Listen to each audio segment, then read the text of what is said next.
Dunia mengenal Wu Zetian sebagai satu-satunya perempuan dalam lebih dari 2000 tahun sejarah kekaisaran di China yang secara resmi menyandang gelar kaisar, bukan sekedar permaisuri, ibu suri, atau wali penguasa. Sebelum mengetahui bagaimana ia bisa jadi kaisar, kayaknya lebih enak kalau kita mengetahui masa kecilnya lebih dulu.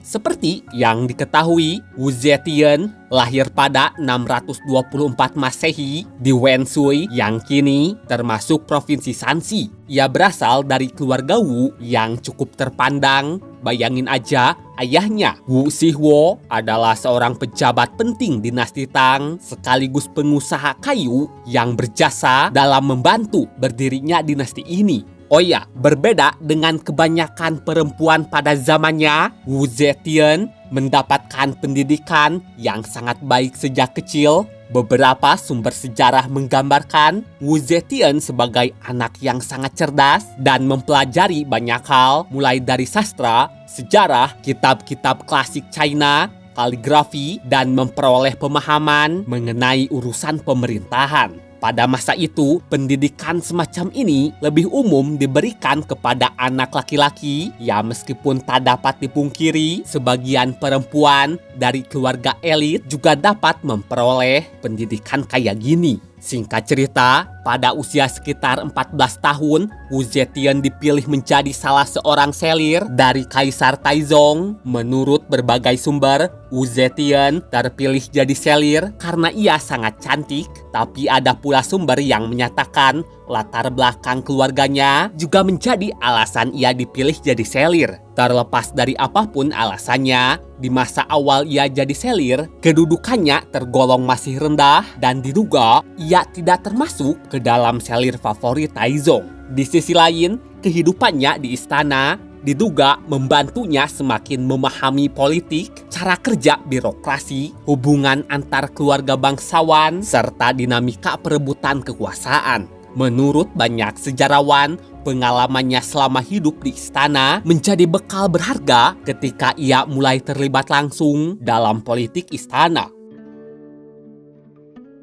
Penting untuk dicatat, dalam sejarah kekaisaran di China, tak sedikit perempuan yang punya pengaruh besar dalam pemerintahan, namun mereka biasanya hanya menjabat sebagai permaisuri, ibu suri, atau wali bagi kaisar yang masih anak-anak. Hal kayak gini dapat terjadi karena berkaitan erat dengan ajaran Konfusianisme yang sejak dinasti Han menjadi ideologi resmi yang sangat mempengaruhi sistem politik di China.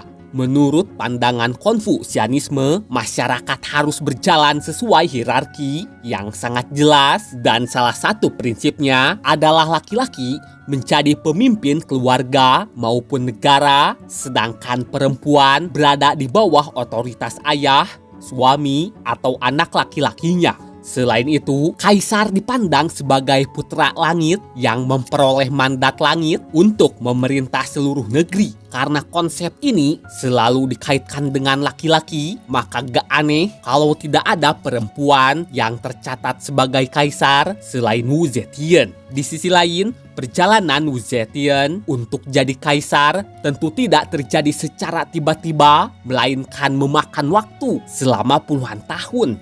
Kala itu, setelah Kaisar Taizong wafat pada 649 Masehi, sesuai praktik istana pada masa itu, banyak selir yang tidak memiliki anak dikirim ke biara Buddha, termasuk Wu Zetian. Beberapa tahun kemudian, putra Taizong, yaitu Kaisar Gaozong, memanggilnya kembali ke istana, dan beberapa sumber tradisional menyebut Gaozong telah mengenalnya sebelum naik tahta, meskipun rincian kisah pastinya tidak diketahui. Namun yang pasti, Wu Zetian dijadikan selir oleh Gaozong dan secara perlahan memperoleh pengaruh yang sangat besar. Banyak sejarawan menilai melalui kecerdasan politiknya, ia berhasil mengalahkan para pesaing di istana dan akhirnya diangkat menjadi permaisuri. Lalu, ketika kesehatan Gaozong mulai memburuk akibat penyakit, Wu Zetian mengambil alih sebagian besar urusan pemerintahan dan banyak keputusan negara dibuat olehnya. Meskipun secara resmi Gaozong masihlah seorang kaisar. Kemudian, setelah Gaozong wafat, dua putranya secara bergantian naik tahta, namun kewenangan keduanya sangatlah terbatas karena sebagian besar pemerintahan tetap dikendalikan oleh Wu Zetian sebagai ibu suri. Pada 690 Masehi, Wu Zetian yang saat itu berusia sekitar 66 tahun mengambil langkah yang belum pernah dilakukan oleh perempuan manapun sebelumnya, yang dimana ia menggulingkan kaisar lalu mendirikan dinasti Zhou dan secara resmi menyatakan dirinya sebagai kaisar, bukan sebagai permaisuri ataupun ibu suri. Menurut banyak sejarawan, keberhasilannya menjadi kaisar merupakan hasil perpaduan kemampuan pribadinya dan situasi politik itu sendiri. Sederhananya, berkat kecerdasan berpolitiknya yang dimana segala tindakannya menunjukkan bahwa ia mampu membangun aliansi, memberi penghargaan kepada para pendukungnya, maupun menyingkirkan lawan politiknya, membuat Wu Zetian memiliki banyak sekali pendukung. Selain itu, keberhasilan Wu Zetian juga tak lepas dari upayanya dalam membangun dukungan birokrasi dengan memperluas penggunaan sistem ujian negara dalam pengangkatan pejabat. Nah, kebijakan ini berhasil mengurangi dominasi keluarga bangsawan yang sebelumnya sangatlah berpengaruh. Kemudian, untuk jadi kaisar, Wu Zetian memanfaatkan agama Buddha sebagai sumber legitimasinya.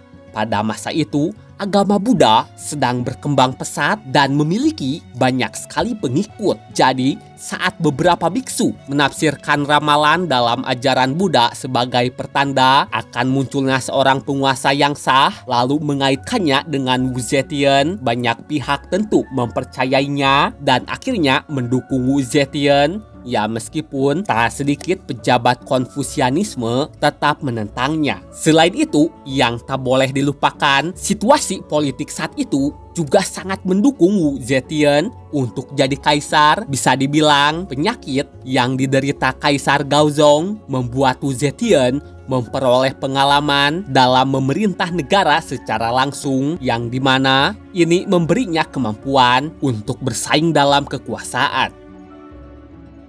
Terlepas dari berbagai intrik politik yang menyertai Wu Zetian selama menuju puncak kekuasaan, tak dapat dipungkiri pemerintahannya berhasil menghasilkan berbagai reformasi penting. Pertama, Wu Zetian memperluas sistem ujian pegawai negeri sehingga membuka peluang yang lebih besar bagi orang-orang di luar keluarga aristokrat untuk menjadi pejabat. Kedua, Wu Zetian memperkuat administrasi pemerintahan, menerapkan kebijakan yang mendukung pertanian, memperbaiki pengelolaan pajak, dan mendorong perkembangan ekonomi. Ketiga, di bidang pendidikan, ia memberi kesempatan yang lebih besar bagi kaum terpelajar untuk memasuki birokrasi. Keempat, di bidang keagamaan, Wu Zetian memberikan dukungan besar kepada agama Buddha melalui pembangunan kuil, dukungan terhadap penyebaran kitab-kitab Buddha, dan perlindungan terhadap para biksu. Berkat semua ini, banyak sejarawan modern menilai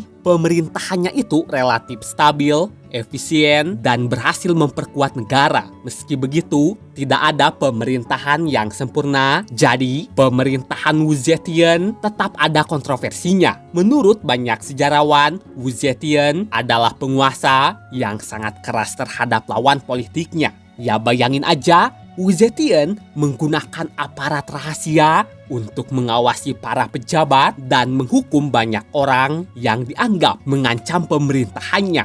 Akibatnya, banyak lawan politik dipenjara, diasingkan, bahkan dihukum mati. Mungkin tak sedikit orang yang penasaran kok tak ada lagi perempuan lain yang jadi kaisar di China. Sebenarnya, alasan dibalik hal ini terbilang cukup kompleks. Pertama, dinasti Zhou yang didirikan Wu Zetian hanya bertahan sekitar 15 tahun. Jadi, setelah ia dipaksa turun tahta pada 705 Masehi, putranya menjadi kaisar dan nama dinasti Tang diberlakukan kembali sebagai dinasti yang berkuasa.